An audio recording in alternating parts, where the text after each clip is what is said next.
반갑습니다. 플러스 경매 김수경입니다. 오늘은 지분 경매 물건 같이 한번 보려고 합니다. 자, 지분 경매 물건 하면은 뭐 소액으로도 투자가 가능하고 뭐 여러 가지 지분으로 그저 수익 얻는 방법에 대해서 여러분도 다른 어떤 유튜버나 아니면 다른 책을 통해서 많이 배우셨으리라고 생각합니다. 자, 그런데 제일 중요한 거는 뭐냐면은 지분이 나왔건 아니면 일괄로 다 나왔건 간에 제일 중요한 것은 이 해당 부동산이 얼마나 가치가 있느냐라는 부분이 되겠죠. 그죠? 가치가 있고 게다가 지분이 나왔는데 그 지분 금액도 얼마 안 돼서 뭐 지분이 나왔다 하더라도 10분의 9가 10분의 8이 이렇게 나오면은 일반 물건 들어가는 거나 그저 별 차이 없을 만큼 큰 돈이 필요하잖아요. 근데 지금 제가 소개해 드리는 물건 같은 경우에는 11분의 2가 나온 거예요. 그러다 보니까 감정도 지금 1차인데 아직 1차를 안 됐어요. 4천만 원도 안 돼요. 약 4천만 원이에요. 자, 그 정도 같으면 4천만 원이 누구에게는 뭐 큰 돈일 수도 있고 적은 돈일 수도 있지만 제가 이렇게 만나보고 사람들 상담해 보면은 한 몇천만 원 정도 그저 그 선을 가지고 한번 부동산 투자, 한번 부동산 경매 한번 해보겠다는 분 굉장히 많으세요. 그래서 이 정도는 대출 없이 진행할 수 있는 분들도 많이 계실 거라는 생각이 듭니다. 물론 낙찰가가 얼마 될지 모르고 그리고 지분 같은 경우에는 열심히 이제 분석을 했어요. 막 조사를 하고 뭐 지분이건 경매건 물론 물건은 가치는 좋아야 되는 겁니다. 그래야지 나중에 어떤 방법으로 해결을 하든지 간에 그죠? 투자 가치가 있는 거니까. 근데 물건도 좋고 다 좋고 돈도 이거는 4천만 원밖에 안 되니까 난 뭐 이거 대출도 안 받고도 할 수도 있고 예, 그렇게 해서 모든 만반의 준비를 끝냈다고 쳐요.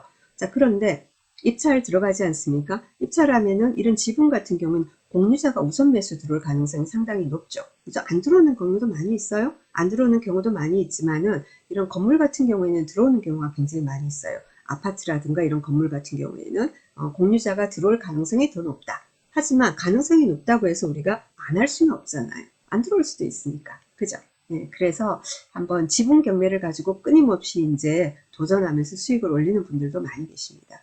지분을 가지고 낙찰받아 수익을 올리는 방법은 여러 가지가 있지만 가장 대표적인 게 그 사람들 같은 경우에는 경매를 전문으로 하는 분들이 아니잖아. 대부분 채무자들이. 그러면 그 공유자들 같은 경우에 이 사람들이 이렇게 막 자기들이 그런 일을 당하면은 인터넷 검색해보고 그래요. 지분 같은 경우에는 누가 그게 뭐 필요해서 들어오겠어? 한두 번 유찰된 다음에 라고 생각을 보통 하죠. 네, 그래서 자기들 조금 더 있다가 입찰해도 되지 않을까? 좀 더 있다가 사람들 들어오겠지 라고 생각했는데 의외로 빠른 그죠? 뭐 1차에 또는 2차에 자기들 생각보다 빨리 얻은 누군가가 바로 낙찰을 받아버리는 그래서 자기들도 공유자 우선 매수하고 해야지 라고 하다 그 시기를 놓쳐버리는 경우들이 있죠. 그런 경우에는 뭡니까? 낙찰받고 그 사람들한테 필요한 거기 때문에 내가 투자한 거 낙찰가보다 조금 높게 해가지고는 수익을 어느 정도 보고 그 공유자들에게 그냥 매도하는 방법이 가장 여러분이 원하는 방법이겠죠. 그죠? 첫 번째. 그리고 두 번째는 뭐예요? 두 번째는 뭐냐면 그 사람들이 어떻게 이거를 매수할 경제적 능력이 없다. 만약에 그렇게 된다면 어떻게 됩니까? 이걸 중개로 내놓고 똑같이 매각을 해서 우리가 가진 지분 비율만큼 나눠 가지자.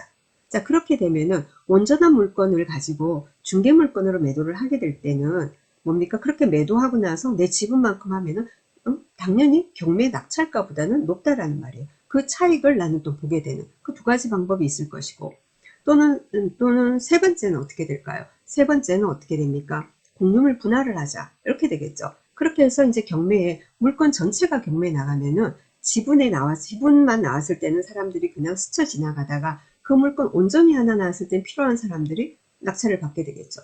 그런 경우에도 지분 낙찰가보다 그렇게 해서 낙찰이 되고 그 지분만큼 11분의 1을 받았을 때 그때 그 차익을 내가 투자 금액 보는 방법이 있고 또는 네 번째 뭐 거기까지는 생각 안 하지만 그런 방법을 하는 경우들 많아 소개는 드리는데 예를 들어 낙찰을 받았어요. 11분의 2가 내 거란 말이에요. 이 물건은 11분의 2예요. 11분의 2는 내 건데 그쪽 다른 공유자가 점유해서 사용을 하고 있지 않습니까? 그 부분에 대해서 그 사람들 그건 부당이득을 취하고 있는 거죠. 그 부분에 대해서 우리가 청구 소송을 하는 거예요. 근데 그 돈을 안 준단 말이에요. 그죠? 그러면은 그 돈을 안 줘요? 줘야 되는데 그럼 난 받을 돈이 있는 거죠. 그래서 그 돈을 근거로 해가지고는 그 나머지 나는 11분의 1을 가지고 있는데 나머지 11분의 9에 대해서 강제 경매를 신청하게 되는 거죠. 자, 그렇게 경매가 진행이 됐을 때는 뭡니까? 나는 11분의 1을 가지고 있고 나머지 11분의 9가 경매에 나가는 거예요. 경매에 나가는 겁니다. 그러면은 일반인들 입장에서 볼 때도 그때도 역시 지분으로 나온 거죠. 자, 그럴 때 뭡니까? 나는 지분권자로서 어떻게 돼요? 공유자로서 공유자 우선 매수를 행사할 수 있겠죠. 네, 그래서 남들은 지분이기 때문에 조금 그죠? 네, 낮게 그럴 때 나는 공유자로서 공유자는 무조건 경매구에 여러분 이제 경매 입찰 법정에 많이 가보셨겠지만은 공유 이 지분이 나왔을 때 지분 경매는 발표를 하면서 공유자 우선 매수 하시겠습니까? 라고 하죠. 그럴 때 네 하고 하겠다라고 하면은 뭐예요? 낙찰가 1등한 그 금액으로 이 공유자인 내가 그죠? 그대로 낙찰을 받는 겁니다. 그래서 그런 여러 가지 방법을 해서 수익을 올리는 방법이 있는 겁니다. 그래서 경매 물건 이렇게 지분 경매 물건을 찾으실 때 여러분이 조금 신경을 쓰셔야 되는 부분이 뭐냐면은 어떤 지분이 나왔는데 뭐 11분의 1이 나왔건 얼마가 나왔건 100분의 1이 나왔건 간에 나머지 있지 않습니까? 나머지 지분에 대해서 공유자 숫자가 너무 많은 경우에는 여러분이 지치게 돼요. 그게 의견을 모으기가 힘들잖아요. 그죠? 의견을 나머지 공유자들이 수십 명이 있다면 의견을 취합을 하기가 힘들고 말이 안 돼가지고는 법정으로 그죠? 법으로 진행을 하게 될 때 소송을 통해서 그때도 그 관계인들에게 그 공유자들에게 모든 서류를 송달시켜 가면서 한다는 것도 상당히 어렵습니다. 시일이 많이 걸리고 그래서 공유자 숫자가 인원이 얼마 되지 않는 몇 명밖에 되지 않는 거 그래서 최소한 5명은 넘지 않는 거 뭐 요 정도 선에서 그리고 지분이 나왔는데 지분이 아까 말씀드렸다시피 10분의 5, 10분의 뭐 8, 뭐 이런 게 아니라 그 중에서 아주 일부가 나왔을 때 알박기식으로 여러분이 지분 경매를 접근하는 거. 그게 좋지 않나라는 생각이 듭니다. 자, 해당 물건, 지금 보고 계시는 물건 소개해 드리도록 하겠습니다. 대구지방법원 본원 사건이고 3월 23일 내일 입찰 날짜입니다. 아직은 1차고요. 사건 번호 2020 타경이 4959입니다. 대구광역시 북구 대연동 근린주택 상가주택이죠. 자, 경북대 바로 인근에 위치합니다. 위치는 여러분이 지도 열어서 한번 확인해 보시고요. 자, 토지 전체 면적은 100.5제곱미터, 30.401평 되는데 그 중에서 11분의 2가 나온 겁니다. 건물 역시도 마찬가지 11분의 2 이렇게 되어 있습니다. 감정가 4천만원 조금 안 됩니다. 여기 보시는 사진에 보이는 이 건물이에요. 자, 그러면 한번 자세히 보겠습니다. 자, 토지 보니까 제2종 일반 주거지역이라고 되어 있습니다. 그리고 건물 보니까 1층, 2층, 3층 되어 있습니다. 1층에는 소매점 및 방, 2층 단독주택, 3층 단독주택 되어 있습니다. 자, 그런데 지금 뭐 소유자들이 저기 슈퍼마켓, 동네 슈퍼마켓을 하고 있는 모양입니다. 그리고 2층, 3층 주거용으로 되어 있습니다. 역시 소유자들이 점유해서 사용을 하고 있고 임차인은 없다고 나옵니다. 그렇기 때문에 임차인 분석을 할 필요가 없어요. 이 물건 같은 경우에 지분 같은 경우에 예를 들면 선순위 임차인이 있고 그 선순위 임차인이 배당을 요구를 했는데 배당을 못 받는다. 그러면 나머지 금액에 대해서 이제 매수인이 인수를 해야 되거든요. 낙찰자가. 근데 낙찰자 인수하는데 11분의 2를 내가 낙찰받았다고 해서 11분의 2만 하는 게 아니고 일단은 전체를 다 해줘야 돼요. 그리고 나서 내가 의무가 없는데 다 줬잖아요. 그러니까 11분의 2는 어차피 내가 줘야 되는 거고 11분의 예를 들면 9다. 네, 그 부분에 대해서 나머지 공유자 있지 않습니까? 그 사람한테 청구해서 받아내야 되는 거죠. 자, 그런데 해당 사건 같은 경우, 이 사건 같은 경우에 임차인이 없으니까 그런 부분도 신경 쓸 거는 없습니다. 자, 그리고요. 그러면 한번 등기부 보도록 하겠습니다. 자, 등기부 보니까 어떻게 되어 있냐면은 99년도 7월 13일 근저당 대연 새마을금고 되어 있고요. 그리고 2019년도 5월 27일 날 상속이 됩니다. 유모씨, 김모씨. 유모씨에게로 11분의 9, 김모씨에게로 11분의 2. 그래서 이 사람 지분에 대해서 지금 강제 경매가 들어와 있습니다. 건물 등기부도 역시 동일합니다. 저기 내용 특별히 볼 건 없습니다. 임차인 없고 등기부에서도 뭐 우리한테 인수되고 이런 것은 없습니다. 그리고 그러면은 현황조사서 한번 보겠습니다. 법원의 현황조사서. 경매에 들어오고 나면 집행관이 현황조사를 가죠. 2020년 6월 1일 날 현황조사서입니다. 어떻게 돼 있냐면은 뭐 물건 토지는 대지다. 아까 우리 뭐 이종 주거지역 이런 것도 다 봤죠. 자, 그리고 건물에 보니까 어떻게 돼 있어요? 채무자 겸 소유자가 점유한다. 임차인, 별지, 뭐 점유 이렇게 되어 있는데 임차인이 아니고 이 사람이 뭐죠? 유모 씨로서 소유자 김모 씨의 모예요. 자, 그러니까 다른 임차인은 없어요. 자, 그래서 기타에서 뭐냐면은 사람을 만난 거예요. 소유자 지분, 이번 나온 지분 11분의 2를 가지고 있는 소유자 김모 씨에 의하면은 목적물 1층은 아까 근린생활이죠. 자, 그래서 유모 씨, 소유자의 모, 어머니가 슈퍼마켓을 하고 있고 2층 및 3층은 소유자 세대와 유모씨 세대가 같이 점유 사용하고 있으며 임대차 갖기에는 없다고 한다라고 되어 있고 그 소유자와 그리고 어머니 두 세대가 각 전입되어 있다. 상가 건물 임대차 해당서상 등록된 임차인도 없다라고 했습니다. 등기부상에 문제 없고 그리고는 임차인 관계도 없고 전부 다 점유는 소유자들이 지금 공유자들이 다 하고 있고 지금 그런 상태입니다. 자, 매각물건 명세서도 보겠습니다. 매각물건 명세서에도 뭐라고 되어 있냐면은 매각물건 명세서는 여러분 꼭 보셔야 돼요. 자, 여기 보면 비고 부분에 유모씨는 공유자이고 현황조사서상 소유자의 모라고 하며 어머니라고 하고 임대차 관계는 없다고 한다 라고 되어 있습니다.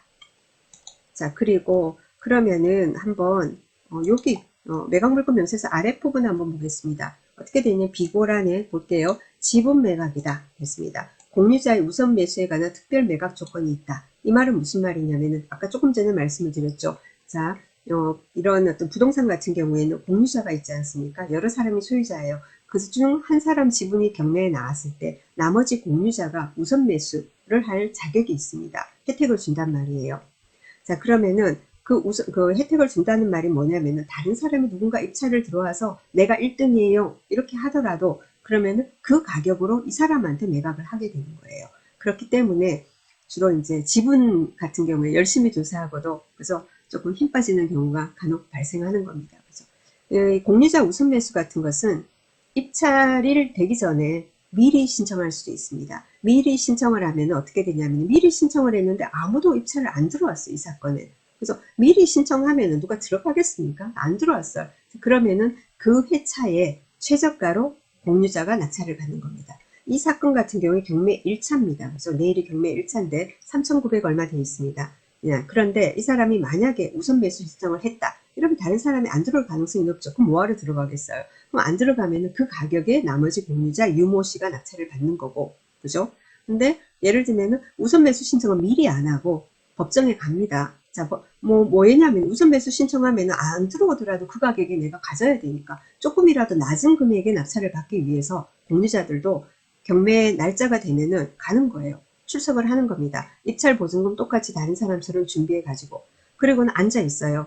그러다가 이제 쭉 발표를 하지 않습니까? 그럼 발표에서 1등이 얼마, 2등 얼마 이렇게 했단 말이에요. 그럼 공유자 우선 매수 하시겠습니까? 하거든요. 그럴 때 예 하고 나가서 이제 낙찰을 받게 되면은 그죠?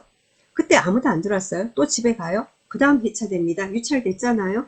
또 가는 거예요. 네, 그런 식으로 입찰일마다 가서 그 중에 이제 누군가가 들어와서 받을 때 그때 받으면은 조금이라도 낮게 받지 않을까 해서 늘 출석하는 공유자도 있고 아예 처음부터 그냥 우선 매수 신청을 해놓고 빨리 정리하자 이런 사람들도 있고 그렇습니다. 그래서 이런 어떤 그 지분 물건 같은 경우에 여러분 입찰 전에 매각물건 명세서를 늘 보셔야 돼요. 매각물건 명세서는 처음에 한번 나왔다 그대로가 아니에요. 그래서 뭐죠? 나중에 예를 들면 이 물건은 지금 1차인데 2차 되고 3차 되고 4차 되고 한 물건이 있다고 해요. 그럼 그 매각물건 명세서는 해당 기일 있지 않습니까? 해당 회차 되기 전에 일주일 전에 되면 다시 나오지 않습니까? 그때 보면 그동안의 변동사항이 있으면 기재가 됩니다. 그래서 우선 매수 신청했는지도 보시고 여러 가지 변동사항도 꼭 확인을 하셔야 되는 겁니다. 그래서 여기 우선 매수에 관한 특별 매각 조건이 있다 이 말은 뭐 특별한 말은 아니고 우선 매수 내가 1등 하더라도 그쪽에서 하겠다고 났으면 넘겨줘야 되는구나 이렇게 아시면 됩니다. 그리고 목록 1이라는 것은 목록 1 토지를 말합니다. 토지 북서측 일부는 타인 점유 부분으로 추정된다. 다른 저기 건물이나 다른 사람이 약간 이렇게 뭐죠? 뭐라고 할까요? 사용하고 있는 것 같아요. 점유를 하고 있는 것 같아요. 이런 경우 이제 낙찰을 받게 되면은 뭡니까? 정확한 측량을 해가지고 그 부분에 대해서 해결을 해야 되겠죠. 그죠? 그 다음에 보면 목록 2 있습니다. 목록 2 건물을 말하는 거예요. 건물 2층 사무실은 주택으로 추정되며 옥상의 타인 소유로 추정되는 중개기가 소재한다. 뭐 중개기가 있는 모양이에요. 이 부분에 대해서는 뭐 제가 드릴 말씀은 없습니다. 뭐 본인 게 아니니까 그쪽에서 가져간다. 아니면 뭐 사용료 뭐 여러 가지를 따져봐야 되겠죠. 그건 나중에. 자, 2층은 주택으로 추정된다 했습니다. 그래서 현황 조사서에 의해서 매각물건 명세서가 이렇게 기재가 된 겁니다. 법원의 매각물건 명세서는 등기부라든가 전입세대 열람이라든가 또 집행관의 현황조사서 그리고는 사업자가 있는 경우에는 세무서의 사업자 등록 현황 여러 가지를 이렇게 정리해 가지고 이렇게 간략하게 이제 공지를 하고 있는 거죠. 그래서 이 내용은 반드시 보셔야 되는 겁니다. 자, 건축물 대장 한번 보도록 하겠습니다. 여러분 보고 계시는 이제 일반 건축물 대장은 제가 보는 이제 유료 사이트 구독션 사이트에서 자기들이 이제 열람해가지고 첨부를 해놓은 겁니다. 발급 일자는 2021년 3월 9일입니다. 나중에라도 변동될 수 있으니까 확인하시고요. 자, 여기 보면은 한가구라고 되어 있습니다. 한가구라고 되어 있고, 여기 보면은 물건, 여기 건축물 현황에 보면은, 건축물 현황에 보면은 1층은 소매점, 2층은 사무실, 3층은 주택. 아까 그래서 공부상하고 다르다라는 게 이 말입니다. 근데 현황은 주거용으로 지금 되어 있다. 라는 내용입니다. 그래서 간략히 상가주택, 저기 지분 경매 물건 이렇게 안내 드리고요. 지분 경매가 어떻게 돌아간다? 그리고 어떤 식으로 수익을 낸다? 그리고 만약에 여기는 없지만은 대학력인 임차인이 있다면 어떻게 된다? 라는 거에 대해서 간략히 안내를 드렸습니다. 자, 오늘 여기까지 하겠습니다. 지분 경매 관심 있으신 분께 조금이나마 도움이 됐으면 좋겠습니다. 기분 좋은 월요일 시작하시고요. 저는 내일 모레 수요일 아침에 다시 뵙도록 하겠습니다. 구독, 좋아요, 알람 설정 부탁드립니다. 감사합니다.